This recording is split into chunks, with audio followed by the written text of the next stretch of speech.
டேரக்டரும் female தான் bro. நல்ல ஃபீமேலோட journey life ஸ்டைல்லாம் நல்லா காட்டியிருந்தாங்க. மேட்ரிக்ஸில் இருக்காதுங்க. பிறந்தோம் வளர்ந்தோம் ஏதோ பண்ணணும், அதை உடச்சி அவுட் ஆஃப் பவுண்ட்ரியில் யோசிங்க. கதையே புரியல. சரி, கதை புரிஞ்சா கூட பார்க்கலாம். வேஸ்ட் தான், டைம் தான் வேஸ்ட்டு. இன்றைக்கி ப்ராக்டிக்கலாக லைஃப்பை பார்க்கணுன்னு நினைக்கிறேன் எல்லாத்தையுமே இது கனெக்ட் ஆகும். ப்ளஸ் வந்து பார்த்திங்கன்னா இது இன்னைக்கு இருந்து என்ன ப்ராக்டிக்கலோ அதை அப்படியே காட்டுறாங்க. ட்ரெடிஷ்னலாக இப்படி தான் இருக்கணும் அப்படி தான் இருக்கணுன்ற இதெல்லாம் போய் ரியல் ஃப்ரீடம் ஒருத்தங்க எப்படி அக்செப்ட் பண்ணிக்கணுங்கிறது இருக்குது. இது ஃப்ரீடம்ங்கிறது நம்ம எப்படி எடுத்துக்கிறோம் அப்படின்ற விஷயமும் இருக்குது.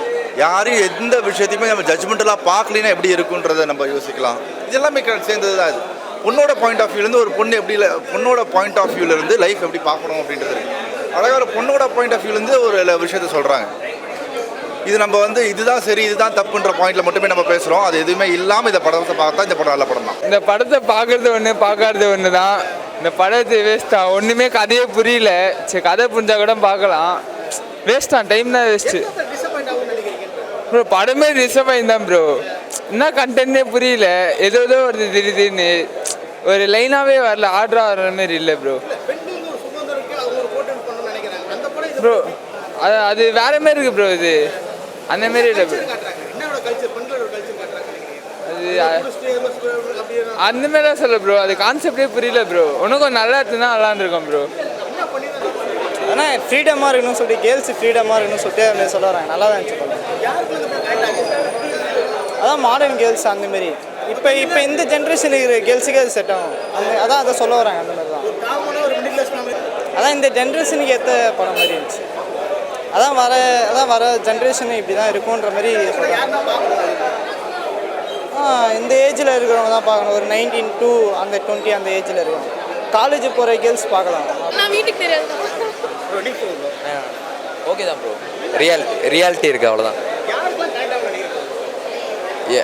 வர யங்ஸ்டர்ஸ் காலேஜ் கேர்ள்ஸ் கரெக்டாக இருக்கும். பேட் கேர்ள்னு சொல்ல முடியாது. ஒரு சொசைட்டியில் ஒரு பொண்ணுங்களை எப்படி நம்மலாம் பார்க்குறோம், இல்லை எந்த பீப்புளுக்கு கன்வே பண்ணுறதுன்னு முக்கியம் இல்லை. ஓவராலாக பொண்ணுங்களே இந்த மாதிரி தான் இருக்கணும் அப்படின்னு சொல்ல வராங்கல்ல, அதை தாண்டி யோசிங்க. அந்த மாதிரி இருக்குது. ஆக்சுவலாக அந்த ஒரு பூனைக்குட்டியை அவங்க மிஸ் பண்ணிவிடுவாங்க. அந்த பூனைக்குட்டியை மிஸ் பண்ணிவிட்டு அவங்க தவிப்பாங்க. அந்த மாதிரி தான் அவங்க அம்மாவும் தவிப்பாங்க. அதை கோரிலேட் பண்ணியிருந்தாங்க. அது இன்னுமே நல்லா இருந்துச்சு. ஆக்சுவலாக எல்லா பொண்ணுங்களுக்குமே இந்த படம் அது அவங்கவுங்களுக்கு அவங்க எமோஷன்ஸ் அவங்க ஃபேஸ் பண்ணியிருப்பாங்கல்ல, அவங்கவுங்களுக்கு ஏற்ற மாதிரி தான் அது இருக்கும். ஆக்சுவலாக பேட் கேர்ள் என்ன சொல்ல வராங்கன்னு கேட்டிங்கன்னா, மேட்ரிக்ஸில் இருக்காதுங்க. பிறந்தோம் வளர்ந்தோம் ஏதோ பண்ணணும், அதை உடச்சி அவுட் ஆஃப் பவுண்ட்ரியில் யோசிங்க. அதாவது காலங்காலமாக பெண்களுக்கு இருக்கிற ப்ராப்ளம்ஸும் இப்போ எப்படி இருக்காங்க, அம்மாவுக்கும் பொண்ணுக்கும் எப்படி டிஃப்ரென்ஸு, அவங்க எப்படி வாழ்ந்தாங்க, பொண்ணு எப்படி வாழ்கிறா, வீடு எவ்வளோ ஸ்ட்ரிக்டாக இருக்குது, என்னென்ன கட்டுப்பாடோடு இருந்தாங்க, அதெல்லாம் பற்றி கிளியராகவே சொல்லியிருக்காங்க. பயங்கரமாக கன்வே ஆகுது. டேரக்ட் என்ன சொல்ல வராங்க அப்படிங்கிறது நல்லாவே கன்வே ஆகுது. கண்டிப்பாக உமன்ஸ் பார்க்க வேண்டிய படம். உமன்ஸோட ஃபேமிலி அப்பா அம்மா பார்க்க வேண்டிய படம் இது. மோஸ்ட்டாக சொல்லணும் இல்லை, மிடில் கிளாஸு ஹை கிளாஸ் அந்த மாதிரிலாம் இது பண்ணலை. பட் எல்லா ஸ்டேஜில் இருக்கிறவங்களும் எல்லா ஸ்டேஜில் இருக்கிற பொண்ணுங்களும் ஃபேஸ் பண்ணுற ப்ராப்ளம் தான் இது. ஸோ பணக்காரங்களோ ஏழையோ அப்படிலாம் இல்லை, எல்லார் வீட்லையும் ஃபேஸ் பண்ணுற ப்ராப்ளம் தான். இந்த படம் மோஸ்ட்டாக பாய்ஸ் பற்றியே இல்லை. ஃபுல் அண்ட் ஃபுல் கேர்ள்ஸ் என்னென்ன சஃபர் பண்ணுறாங்க, அவங்க லைஃப்பில் என்னென்ன பிரச்சனை இருக்குது அப்படிங்கிறத ஃபுல்லாகவே ஒரு அம்மாவாக என்ன கஷ்டப்பட்டாங்க, ஒரு வயசு போனால் என்ன கஷ்டப்பட்டாங்க, அவங்களுக்கு என்னென்ன ஃபேஸ் இருக்குது அப்படிங்கிறத பயங்கரமாக கன்வே பண்ணுற அளவுக்கு படம். ஆமாம், டீசர் ப்ராப்ளம்னு வச்சு, பட் அந்தளவுக்கு இது இல்லை. பயங்கரமாக இருக்குது, நல்லா இருக்குது படம், பார்க்கலாம். இது கண்டிப்பாக பெண்கள்லாம் பார்க்க வேண்டிய படம் ப்ரோ. அதே மாதிரி அம்மாவும் பொண்ணும் உள்ள கனெக்ஷன்லாம் இந்த படத்தில் ரொம்ப நல்லா காட்டியிருக்காங்க. அதே மாதிரி இந்த டேரக்டரும் ஃபீமேல் தான் ப்ரோ. நல்ல ஃபீமேலோட ஜேர்னி லைஃப் ஸ்டைல்லாம் நல்லா காட்டியிருந்தாங்க ப்ரோ. பேட் கேர்ள் எப்படி ப்ரோ சொல்கிறது, அவங்க அவங்க இஷ்டத்துக்கு வாழ்கிறதுனால அவங்களுக்கு பேட் கேர்ள்னு பேர் வச்சிட்டாங்க ப்ரோ. அது தப்புன்னு சொல்ல முடியாது. அது அவங்க பர்ஃபெக்டிவ் அந்த மாதிரி இருக்கிறதுனால பேட் கேர்ள்னு பேர் வச்சுக்கிறாங்க. இது பணம் இருக்கிறவங்க தான் ப்ரோ காட்டுறாங்க. ஹை கிளாஸ் தான் ப்ரோ. ஏன்னா பணம் இல்லாதவங்களாம் அந்த மாதிரி இருக்க மாட்டாங்க. இது இப்போ அக்கா தங்கச்சி கூட பிறந்தவங்களா கண்டிப்பாக பார்த்துருப்பாங்க ப்ரோ. ஏன்னா வீட்டில் அம்மாவும் பொண்ணு சண்டை போடுறது எல்லோரும் பார்ப்பாங்களே, அதனால எல்லோரும் சிஸ்டர்ஸ் இருக்கிறவங்களுக்காக கனெக்ட் ஆகும் ப்ரோ. லேக் இல்லாமல் தான் ப்ரோ போச்சு. அதே மாதிரி சினிமாட்டோகிராஃபி நல்லா இருந்தது ப்ரோ. எனக்கு அந்த மாதிரி ஃபீல் இல்லை ப்ரோ. டீசரும் நல்லா தான் ப்ரோ இருந்தது. இந்த மாதிரி கொஞ்சம் கண்டென்ட் உள்ள படம் தான் ப்ரோ.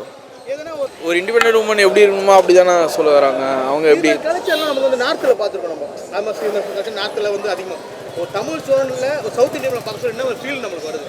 ஒரு புது ஃபீலாக தானே இருந்துச்சு. ஓகே, இந்த டீனேஜ் கேர்ள்ஸு அவங்களாம் பார்க்க யாருக்கெல்லாம் அந்த படம் ரொம்ப கனெக்ட் ஆகும்னு நினைக்கிறேன்? கேர்ள்ஸுக்கு தானா? கேர்ள்ஸ்லேயே ஒரு 4-5 வகை இருக்குது. ஒரு ஹை கிளாஸ் அது மாதிரி கேரக்டர். எந்த கேரக்டர் ரொம்ப சிக்காக வந்து படம் ஹை தானா? அந்த மிடில் இது பண்ணுவாங்களா அந்த அந்த கேட்டகரி. ஒரு இண்டிபெண்ட்டான உமன் வந்து எப்படி இருக்க போகிறாங்க, ஒலிவுண்ணா எப்படி இருக்கும், அவங்க லைஃப் தனியாக எப்படி பார்த்துக்கிறாங்க, எந்த ஒரு பார்ட்னரும் இல்லாமல் அவங்க வந்து ஒரு பொண்ணு வந்து இண்டிபெண்ட்டாக இருக்கிற மாதிரி ஒரு லைஃப் காட்டுறாங்க. நார்மலாக யாரும் அக்செப்ட் பண்ண மாட்டாங்க அந்த மாதிரி இருக்கிறது. நம்மளும் பார்க்குறோம். இப்போ அந்த படத்தில் வந்து அவங்க ஒரு பிராமின் கேர்ளாக வேறு வராங்க. அதில் அக்செப்ட் பண்ண மாட்டாங்களா அந்த மாதிரி ஃபேமிலிலாம் இருந்தால். அப்படி இவங்க வந்து இண்டிபெண்ட்டாக எப்படி தனியாக இருந்து இப்போ எல்லாம் ஒரு ஏஜ் ரெஸ்ட்ரிக்ஷன் இருக்கும்ல, 30 வயசுக்குள்ளேயே பொண்ணுங்களாம் கல்யாணம் பண்ணிடுவாங்க. அந்த மாதிரி இல்லாமல் அவங்க இண்டிபெண்ட்டாக அவங்களுக்கு என்ன தோணுதோ அதை பண்ணுறாங்க. அதை காட்டியிருக்காங்க படம் ஃபுல்லாக. ஸ்கூல் லைஃப்லேருந்து காலேஜ் லைஃப் அது நல்லா இருந்துச்சுண்ணா. படத்தில் வந்து நிறைய நமக்கு என்னடா நம்ம ஒரு மாதிரி இருக்கும் நமக்கு பார்க்க. நம்ம பையனாக இருந்து படம் பார்க்கும்போது நமக்கு அது தெரியாதுல்ல, நம்ம அம்மா பொண்ணு எப்படி இருப்பாங்கன்னு தெரியாதுல்ல. அம்மா பொண்ணு பாண்டிங் வந்து அது ஒரு கனெக்ட் இருக்கும். அவங்க அம்மா கேரக்டர் எனக்கு பிடிச்சிருந்துச்சி. படத்தில் எப்படி ஹீரோயினோ அதுக்கப்புறம் வந்து அவங்க அம்மா கேரக்டர் நல்லா பண்ணியிருப்பாங்க. இது வந்து நம்ம என்ன சொல்கிறது, நம்ம வெளியே வரணும் ரொம்ப ரெஸ்ட்ரிக்டாக நார்மலாக இருக்கிறவங்க ஓகே பார்த்தா இது ஒரு மாதிரி இருக்கும். ரொம்ப போட்டு லாக் பண்ணுவாங்க பார்த்தீங்களா வீட்டில், அவங்களாம் பார்த்தாங்கன்னா அவங்களுக்கு வந்து நம்மளும் இந்த மாதிரி இருக்கணும் அப்படின்னு ஆசைப்படலாம். மோஸ்ட்டாக நம்ம இது அவ்வளோ சீக்கிரம் இப்போ நடக்காது. எடுத்துடுறாரு இது கம்மிங் அடுத்தடுத்து வரவங்களுக்கு வந்து இது ஒரு தெரியும், இன்ஸ்பயர் ஆகும். இந்த கதை நல்லா இருக்கு. நம்ம படம் ஒரு ரியலிஸ்டிக்காக இருந்தது. நார்மலான இப்போ இருக்க மாடர்ன் லைஃப், அப்புறம் வந்து ட்ரெடிஷ்னல் லைஃப்லேருந்து ட்ரெடிஷ்னல் லைஃப்பில் எவ்வளோ ப்ரெஷர் பண்ணி வச்சுருந்தாங்களோ அது வந்து ஓப்பனான லைஃப் எப்படி இருக்குன்றது காட்டுறாங்க. ஒரு பொண்ணோட பாயிண்ட் ஆஃப் வியூலேருந்து அழகாக காட்டுறாங்க. இப்போ இருக்கிற தலைமுறைக்கு தான் இது ஜட்ஜ்மெண்டல் இல்லாமல் பார்க்குறதுக்கு இது கரெக்டாக இருக்கும். ஜட்ஜ்மெண்டலாக பார்க்கும்போது இது ஒன்றுமே ஜட்ஜ்மெண்டலாக பார்த்தா இது படம் என்னடா இப்படி ஒரு படம் அப்படின்ற மாதிரி தோணும். இன்றைக்கு உண்டான ரொம்ப ஸ்பெசிஃபிக்கான ரொம்ப ப்ராக்டிக்கலான விஷயத்தை அப்படியே படமாக காட்டுறாங்க. அவ்வளோதான். கொஞ்சம் ஹார்ட் ஹிட்டிங் ரியாலிட்டி தான். நிறையா வாட்டி நம்ம ஏற்றுக்க மாட்டோம். இது ஏற்றுக்கிட்டால் மட்டும்தான் இப்போ நடைமுறை புரிய வரும். அவ்வளோதான். இதில் சொல்கிற முக்கியமான விஷயம் நான் ஒரு பொண்ணுக்கான தன் வாழ்க்கைக்கான சுதந்திரம் என்னன்றதே சொல்ல வராங்க. இது எல்லாமே நம்ம இல்லாமல் தான் வாழ்ந்துட்டு இருக்கோம். எல்லாமே நம்ம யோசிக்கிறதும் கிடையாது, நம்ம பண்ணுறதும் கிடையாது, அதை சொன்னால் நம்ம ஏற்றுக்கிறதும் கிடையாது. இது எல்லா விஷயத்தை பற்றி தான் பேசுகிறாங்க. ஒரு பொண்ணுக்கு வளர்கிற விஷயம், அந்த பொண்ணு ஆம்பளைங்க வந்து செக்ஷன் பேசினா அது பெரிய விஷயமாகவே இப்போ இதாகாது. பொண்ணு செக்ஷன் பேசினா ஐயோ இப்படி பேசிட்டான்றது இருக்கும். சூழ்நிலையெல்லாம் மாறலை. இது எல்லாமே ரொம்ப ரொம்ப காமன் தான். நம்ம காதை திறந்து நம்ம கேட்க மாட்டோம். இதையும் நீங்கள் கேட்டு தாண்டா ஆகணும்னு ஒரு படம் எடுத்திருக்காங்க.